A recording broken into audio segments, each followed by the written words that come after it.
between Black Friday and Cyber Monday rush is Small Business Saturday. Today, locally owned stores offered shoppers deals and discounts. WKYT's Mike Byer talked to store managers in Lexington. Here tells a 2067 debit or credit.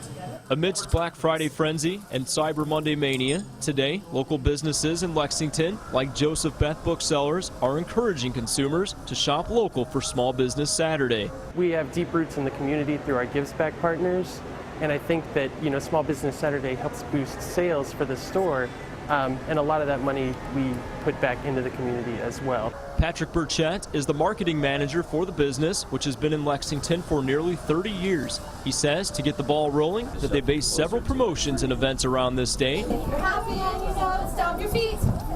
One of them being, if you buy 2 Dr. Seuss books, you get the third for free, and they don't stop there. We have a special story time today with Drew Bro for his book, Light Up the Darkness, and every copy of that book that sells will donate 5 meals to children in need. With today's home football game against Louisville, employees from Kennedy's Wildcat Den say Small Business Saturday couldn't have fallen on a better day. We've been really strong sales. Football has been pretty good. Basketball season's rolling right now, and it's only going to get better. Kennedy's Wildcat Den has been in the community for over 60 years. You guys need help with anything? Chris Lawrence is the store's assistant manager and says Small Business Saturday is more than just getting a good deal. Small Business Saturday is not necessarily about deep discounts and deals, but it's ability for people to come in and support their local businesses that support them throughout the year. In Lexington, Mike Byer, WKYT. American Express started Small Business Saturday 5 years ago. A disappointing end to UK's regular season. We'll have highlights from the Governor's Cup. And we're talking to UK police about the arrest they made outside Commonwealth. Police in Colorado continue to investigate that deadly shooting at a Planned Parenthood. We're hearing from the mayor about a possible motive.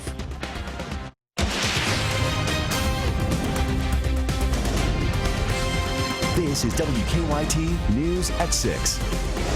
Louisville takes the Governor's Cup. You're watching WKYT News on the CW Lexington. I'm Kristen Kennedy. The Wildcats needed a win at Commonwealth today to be bowl eligible, and they didn't get one. Lee Howard joins us now with a look at what happened to the home team. You know, Kentucky had everything to play for in this one. A bowl bid, state bragging rights, a chance to stop the Cardinals' 4-game winning streak in the Governor's Cup. And early on, it looked like the Wildcats were going to do all three.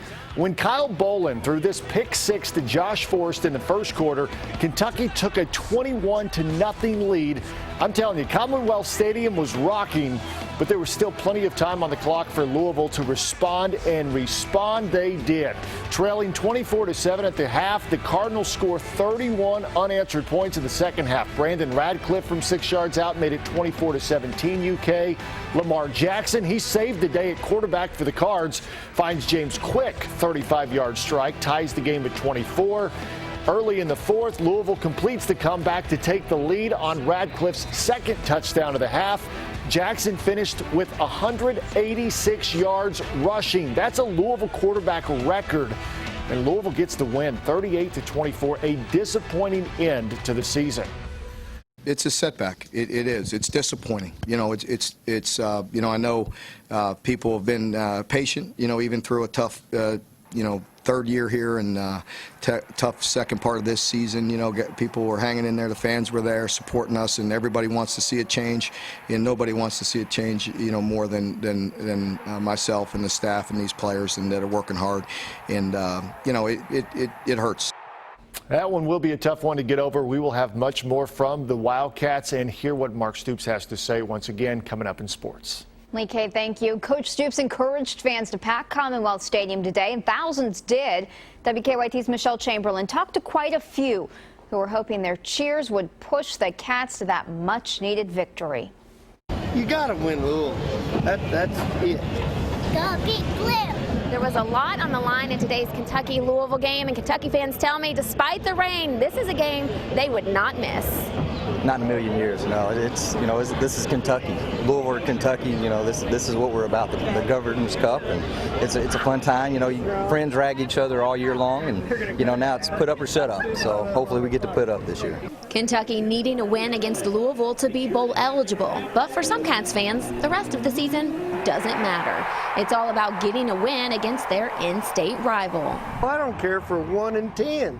As long as the one win is Louisville, that's all that matters. I mean, it's great to go to bowl games and everything else, but this is Louisville.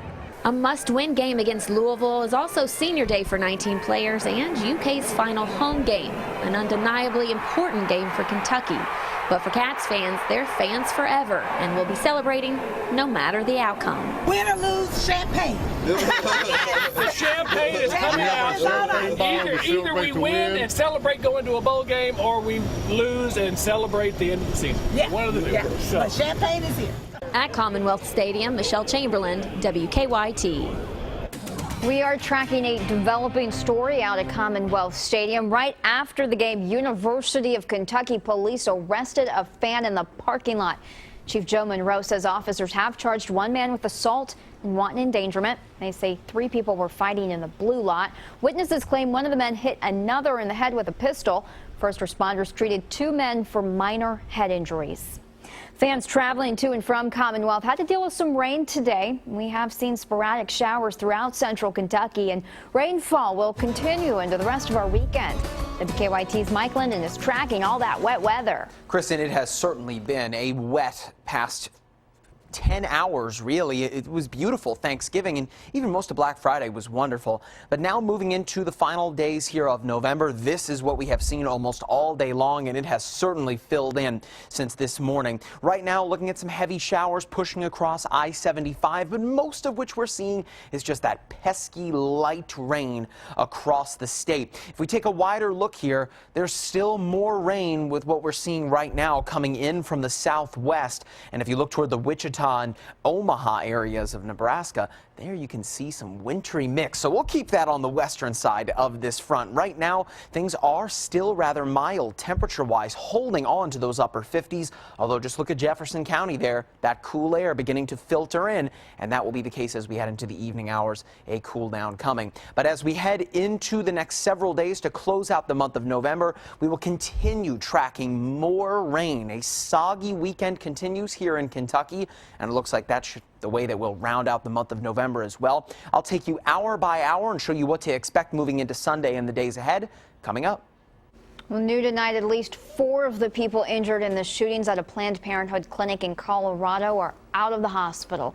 3 people died in that attack, including a police officer. 5 people are still in the hospital. Police arrested 57-year-old Robert Louis Deere from North Carolina. Police say Deere first opened fire with an assault rifle in the parking lot, forcing a neighboring shopping center and hospital to go on lockdown for 6 hours. Police say Deere eventually surrendered. They're still trying to figure out the motive behind the shooting. I don't think that information has been released in terms of the investigation that we're at a point where we can say exactly what the motive was. You can certainly infer what it may have been in terms of where it took place and the manner in which it took place, but we don't have any confirmation from any of the investigation yet as to what the precise motive was. Deere is set to appear in court Monday. State police in western Kentucky are investigating a deputy-involved shooting. They say he shot and injured a teenager. The teen, troopers say, was speeding on Interstate 69 this morning. Deputies in Hopkins County tried to pull him over. They say the teen took off, lost control of his car, and crashed. The deputy tried to arrest the teen. That's when troopers say the teen started driving toward the deputy. We're told he fired his gun and hit the teen. The teenager is now in the hospital in stable condition. State police say criminal charges against him and his passenger are pending. An assistant director for Powell County Emergency Management has died in a crash. The crash happened Friday afternoon on Campton Road in Powell County. State police say 24-year-old Tim Addison's SUV crossed the center line and hit a tractor trailer. The Powell County coroner says Addison died at the scene. Emergency crews took the driver of the tractor trailer to the hospital with minor injuries. Tonight at 11 on WKYT, you'll hear from a Powell County 911 leader who's finding his own way to remember and honor Addison. In Madison County, a man has died from injuries he suffered during a crash. The Fayette County coroner says 64-year-old Gary McCrary died around 2 Friday afternoon at UK Hospital. The coroner says McCrary was driving a car that crashed into another.